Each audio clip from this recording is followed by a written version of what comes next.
Hello everyone, hope you have been doing well. तो आज मैं आइस फैंटेसी डेस्टिनी के अगले एपिसोड को एक्सप्लेन करने जा रही हूँ। लास्ट एपिसोड के एंड में हमने देखा था कि फैंग शू लुओ से कैट स्पिरिट को छुपाने की कोशिश कर रहा था, जिसकी वजह से उन दोनों के बीच छोटी सी फाइट हो जाती है, जिस कारण लुओ के पैर में मोच आ जाती है। उस इंसिडेंट के बाद लुओ अपनी मैनेजर को कॉल करने की कोशिश करती है, पर उसे कॉल नहीं जा रही थी। फैंग शू कैट स्पिरिट को डांटता है और कहता है कि तुम्हारी वजह से उसके पैर में मोच आ गई। अगर कहीं गलती से उसके चेहरे पे चोट आ जाती तो मैं क्या करता। कैट स्पिरिट चुपचाप उसकी बातें सुनता रहता है। फिर फैंग शू उससे कहता है कि ये बहुत ही अजीब बात है, मेरे अलावा बाकी लोग तुम्हें क्यों नहीं देख सकते जबकि तुम वहाँ पर ही खड़े हुए थे। कैट स्पिरिट उससे कहता है कि उसे इस बात का कोई अंदाजा नहीं है। फिर फैंग शू उससे कहता है कि क्या ये एलियंस का मैजिक है या फिर कोई गायब होने की ट्रिक है, पर कैट स्पिरिट उससे कहता है कि उसे इस बारे में कुछ भी नहीं पता है। फैंग शू उससे कहता है कि नाटक करना बंद करो, अगर तुम्हारे पास ऐसी मैजिकल पावर्स है तो मेरे पास भी होंगी। पर कैट स्पिरिट उससे कहता है कि वो झूठ नहीं बोल रहा है। ये सुनकर फैंग शू थोड़ा उदास हो जाता है, पर फिर उससे कहता है कि तुम यहीं पर रुको और कहीं भी मत जाना। लुओ के मैनेजर और असिस्टेंट उसके लिए काम ढूंढने की कोशिश कर रहे थे, पर कोई भी दाकिन कॉर्पोरेशन के साथ दुश्मनी नहीं लेना चाहता था, इसलिए कोई भी लुओ को कोई काम नहीं देता है। लुओ के मैनेजर और असिस्टेंट दोनों ही उदास हो जाते हैं। तभी उसकी मैनेजर अपना फोन चेक करती है और देखती है कि लुओ ने उसे मैसेज करके फैंग शू के घर पर बुलाया है और बताया है कि वो इस वक्त वहीं पर है। वहीं दूसरी तरफ फैंग शू के घर में मिंगना कुछ सामान लेकर आती है और वहाँ पर लुओ को देखती है। उसे वहाँ देखकर लुओ कहती है कि वो गलत न समझे, उसने इतना कहा ही था कि तभी मिंगना उससे कहती है कि उसने जो शर्ट पहनी हुई है उसने वो शर्ट फैंग शू को उसके 25वें जन्मदिन पर गिफ्ट में दी थी, पर ऐसा लगता है कि अब ये काफी पुरानी हो चुकी है, इसलिए उसे उसके लिए नई शर्ट खरीदनी पड़ेगी। ऐसा कहकर वो अपने साथ लाए हुए सामान को फ्रिज में रखने के लिए जाने लगती है, पर तभी लुओ उसके पीछे पीछे आकर उससे कहती है कि वो भी उसकी मदद करना चाहेगी। लुओ को लंगड़ाते हुए देखकर मिंगना उससे पूछती है कि तुम्हारे पैर को क्या हुआ, तो लुओ उसे बताती है कि कुछ नहीं, मैं किसी चीज से टकरा गई थी। ये देखकर मिंगना उससे कहती है कि तुम यहीं पर बैठो, मैं फ्रिज से तुम्हारे लिए कुछ बर्फ लेकर आती हूँ। ऐसा कहकर वो फ्रिज में सामान रखने लगती है। तभी फैंग शू वहाँ पर आता है। तभी मिंगना भी वहाँ पर आकर लुओ को बर्फ देकर फैंग शू से कहती है कि तुम्हें तो अपने मेहमानों का ध्यान रखना भी नहीं आता है। मिंगना का बिहेवियर देखकर लुओ को अंदाजा हो जाता है कि वो फैंग शू को पसंद करती है, जिस वजह से लुओ काफी ज्यादा ऑकवर्ड फील कर रही थी। इसीलिए वो एक झूठी कॉल रिसीव करने की एक्टिंग करती है और फिर उन दोनों से कहती है कि मेरी मैनेजर का एक्सीडेंट हो गया है, इसीलिए मुझे जल्दी से उसके पास जाना होगा। ऐसा कहकर वो उन दोनों को बाय कहकर वहाँ से जाने लगती है, पर जैसे ही वो दरवाजा खोलती है वो दरवाजे के बाहर अपनी मैनेजर और असिस्टेंट को देखती है, जो उसके लिए कुछ खाना लेकर आए थे। लुओ के मैनेजर और असिस्टेंट को बिल्कुल ठीक ठाक देखकर मिंगना लुओ से पूछती है कि तुमने तो अभी कहा था कि तुम्हारे मैनेजर और असिस्टेंट का एक्सीडेंट हुआ है। मिंगना की बातें सुनकर लुओ की मैनेजर और असिस्टेंट दोनों ही हैरान हो जाते हैं और फैंग शू को भी पता चल जाता है कि लुओ वहाँ से निकलने के लिए सिर्फ बहाना बना रही थी। फिर फैंग शू सबसे कहता है कि ऐसा लगता है कि लुओ ने अपनी ही स्क्रिप्ट तैयार की थी। ऐसा कहकर वो मुस्कुराने लगता है। तभी कैट स्पिरिट भी खाने की खुशबू सूंघकर वहाँ पर आ जाता है। लुओ का असिस्टेंट उसे टीज करते हुए कहता है कि कल रात तुम घर नहीं आई, इसलिए मुझे तुम्हारी बहुत चिंता हो रही थी, पर अब पता चला कि तुम मिस्टर फैंग के घर में थी। फैंग शू भी ये सब कुछ समझ जाता है और मुस्कुराने लगता है, पर ये सुनकर मिंगना उदास हो जाती है। लुओ भी ये बात नोटिस कर लेती है, इसलिए वो बहाना बनाने की कोशिश करती है। तभी फैंग शू उसकी मदद करने के लिए कहता है कि कल रात को रिपोर्टर्स लुओ का पीछा कर रहे थे, जिस वजह से उसे चोट लग गई और तब मैंने उसकी मदद की। वहीं कैट स्पिरिट जो थोड़ी दूर खड़े होकर उनकी सारी बातें सुन रहा था, अपने आप से कहता है कि धरती पर आने के बाद मुझे भी भूख लगना शुरू हो गई है। वो डाइनिंग टेबल के पास जाकर फैंग शू के पास वाली सीट पे बैठ जाता है। उसे वहाँ देखकर फैंग शू उससे पूछता है कि वो यहाँ पर क्या कर रहा है। फिर कैट स्पिरिट उससे कहता है कि मुझे भूख लगी है, इसलिए मुझे कुछ खाना चाहिए। फैंग शू से कुछ खाना देने लगता है, पर तभी लुओ के मैनेजर कहती है कि रुको, मुझे पहले कुछ पिक्चर्स लेने दो। तभी वो कैमरा में कैट स्पिरिट को देखकर कहती है कि वो गाय बहुत ही हैंडसम है। ये देखकर फैंग शू से पूछता है कि क्या मैं पहले हैंडसम नहीं दिखता था।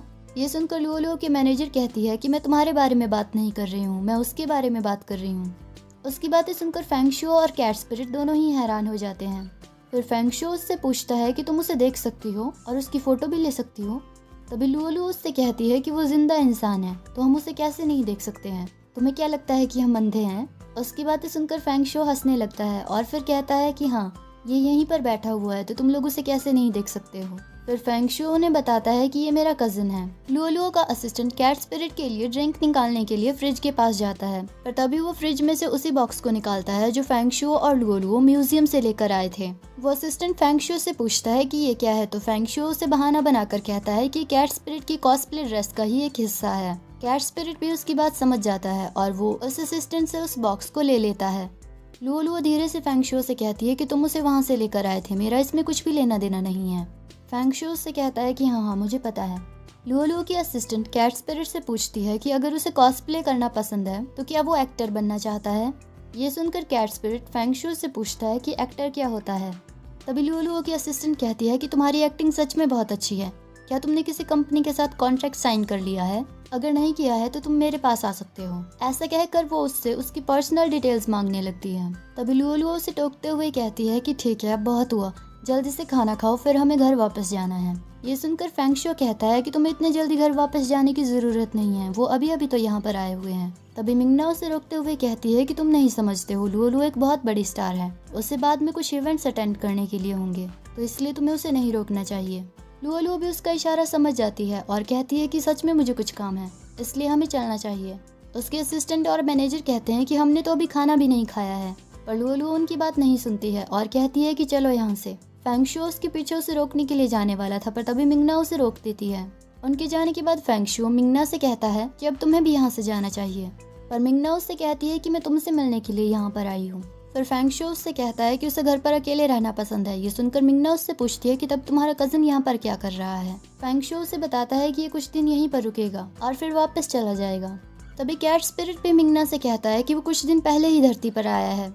उसकी बातें सुनकर फेंगशू थोड़ा हैरान हो जाता है, पर मिंगना सोचती है कि वो दोनों मिलकर उसका मजाक उड़ा रहे हैं, इसलिए वो कहती है कि ठीक है, वैसे भी मैं तुम्हें कल ऑर्गेनाइज होने वाली मेरे ऑक्शन पार्टी के लिए इनविटेशन देने के लिए आई थी। ऐसा कहकर वो फेंगशू को इनविटेशन देकर वहाँ से चली जाती है। उसके जाने के बाद फेंगशू कैट स्पिरिट से पूछता है कि क्या हो रहा है, वो सब लोग तुम्हें कैसे देख पा रहे थे। फिर कैट स्पिरिट कहता है कि इस वक्त रात हो चुकी है, कहीं इसीलिए तो नहीं। फिर फेंगशू उससे पूछता है कि तुम्हारे कहने का मतलब है कि वो लोग तुम्हें दिन में नहीं देख सकते हैं, पर रात में देख सकते हैं। कैट स्पिरिट हाँ में सिर हिलाते हुए कहता है कि हो सकता है। ये सुनकर फेंगशू उससे कहता है कि कितनी अच्छी बात है, तुम्हारे लिए तो बैंक लूटना बहुत ही आसान होगा। ये सुनकर कैट स्पिरिट उससे पूछता है कि बैंक क्या होता है और उसे कैसे लूटते हैं। फेंगशू उसे बताता है कि मैं तुम्हें धीरे धीरे सिखा दूंगा। कैट स्पिरिट खुश हो जाता है और कहता है कि ठीक है। फिर फेंगशू उसे खाना खाने के लिए कहता है। क्वीन हान मिंगना से मिलने के लिए आता है और उसे अपने साथ ड्रिंक पर चलने के लिए कहता है, पर मिंगना उसे इग्नोर करती है और वहाँ से जाने लगती है।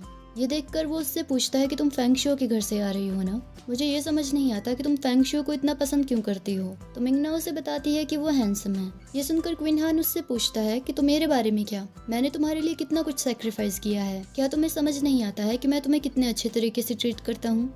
पर मिंगना उससे कहती है कि तुम अगर हवा में बदल जाओगे तो वो ज्यादा अच्छा होगा। ऐसा कहकर वो वहाँ से चली जाती है। उसकी बातें सुनकर क्वीन हान उदास हो जाता है और मिंगना को देने के लिए लाए हुए फूलों के बुकेट को वहीं पर फेंक देता है और अपने आप से कहता है कि फेंगशू, एक दिन मैं तुम्हारे पास कुछ भी नहीं छोड़ूंगा। वहीं दूसरी तरफ हमें लुओलुओ के घर को दिखाया जाता है। खाना खाने के बाद लुओलुओ की मैनेजर उससे पूछती है कि तुमने वहाँ पर खाना क्यों नहीं खाया। तो लुओलुओ उसे बताती है कि मिंगना मुझे घूर रही थी, इसलिए मैं कुछ भी नहीं खा पा रही थी। उसकी मैनेजर कहती है कि लुओलुओ ने इतनी बड़ी मछली अकेले ही खा ली। ऐसा लगता है कि लुओलुओ पिछले जन्म में मछलियों से नफरत करती थी, इसीलिए उसे इस जन्म में मछलियां खाना पसंद है। दरअसल पिछले जन्म में जब मिंगना एक मरमेड थी, तब भी वो फेंगशू को पसंद करती थी और अक्सर लुओलुओ और फेंगशू के बीच आती थी। लुओलुओ का असिस्टेंट मजाक मजाक में कहता है कि ऐसा लगता है कि पिछले जन्म में लुओलुओ जिससे नफरत करती थी वो एक जलपरी थी। ये सुनकर उसकी मैनेजर हंसने लगती है। तभी लुओलुओ उन्हें बताती है कि कल उसकी तलवारबाजी की प्रैक्टिस है। ये सुनकर उसकी असिस्टेंट उससे कहती है कि कल नहीं। दरअसल क्विंचू ने लुओलुओ की मैनेजर और उसके असिस्टेंट को कुछ गिफ्ट्स दिए थे और उनसे कहा था कि उसने लुओलुओ के लिए एक सरप्राइज तैयार किया है जो लुओलुओ का सपना भी है। इसलिए वो उन दोनों को लुओलुओ को कल ऑर्गेनाइज होने वाली उसकी फैशन नाइट पार्टी में लाने के लिए कहता है। क्विंचू लुओलुओ का उस पार्टी में इंतजार कर रहा था। उसे वहाँ आते हुए देखकर वो उससे मिलने जाता है। उसे वहाँ देखकर लुओलुओ उससे पूछती है कि वो यहाँ पर क्या कर रहा है। तो क्विंचू उसे बताता है कि ये पार्टी उसी ने ऑर्गेनाइज करवाई है।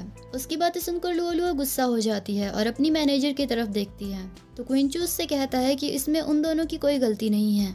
फिर वो उसे बताता है कि वो उससे माफी मांगना चाहता था। तभी क्वीन हान भी वहाँ पर आ जाता है। उसे वहाँ देखकर क्विंचू हैरान हो जाता है। और उससे पूछता है कि वो तो अब्रॉड चला गया था, तो फिर यहाँ पर कैसे आया।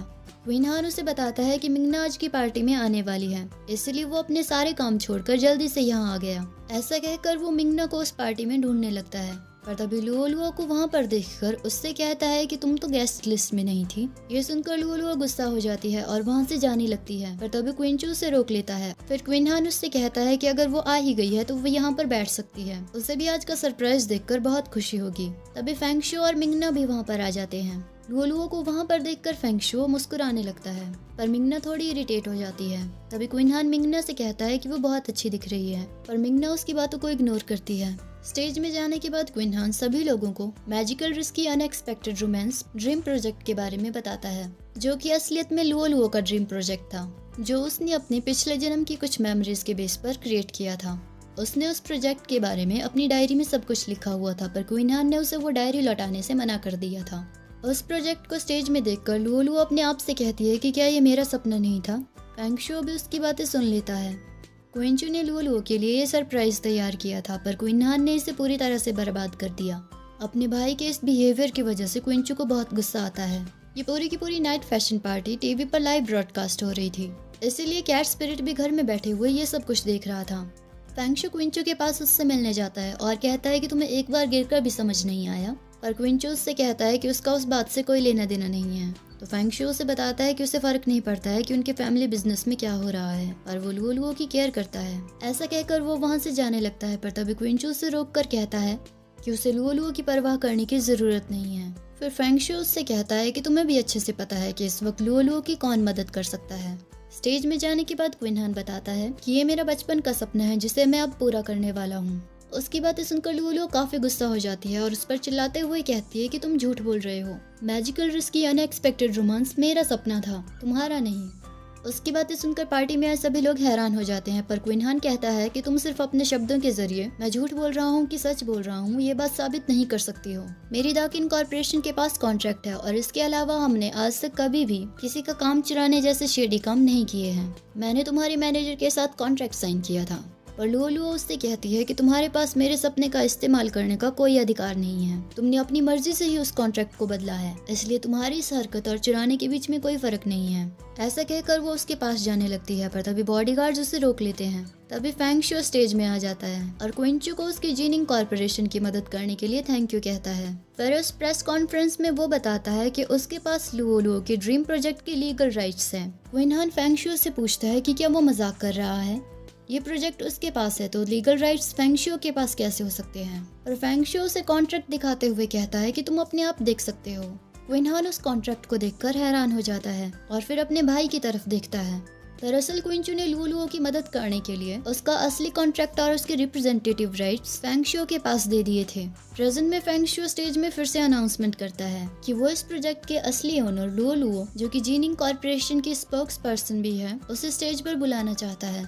उसकी इस अनाउंसमेंट से पार्टी में हलचल मच जाती है। इस सब के बाद क्वीन हान गुस्से में वहाँ से जाने लगता है, पर तभी सभी रिपोर्टर्स उसे घेर लेते हैं और उससे पूछते हैं कि क्या उसने जबरदस्ती लुओलुओ का प्रोजेक्ट उससे चुराया था, जिसकी वजह से उसका भाई उसके खिलाफ है और इसी वजह से उसने इस प्रोजेक्ट के राइट्स जीनिंग कॉर्पोरेशन को बेच दिए। क्वीन हान उनकी किसी भी सवाल का जवाब दिए बिना ही गुस्से में वहाँ से जाने लगता है, पर तभी वो वहाँ पर गिर जाता है। मिंगना उसकी तरफ देखती है और फिर अपनी नजरें फेर देती है। क्वीन हान भी उसे ऐसा करते हुए देख लेता है और वहाँ से गुस्से में चला जाता है। और इसी के साथ ये एपिसोड यहीं पर ख़त्म हो जाता है। मिलते हैं अगली वीडियो में।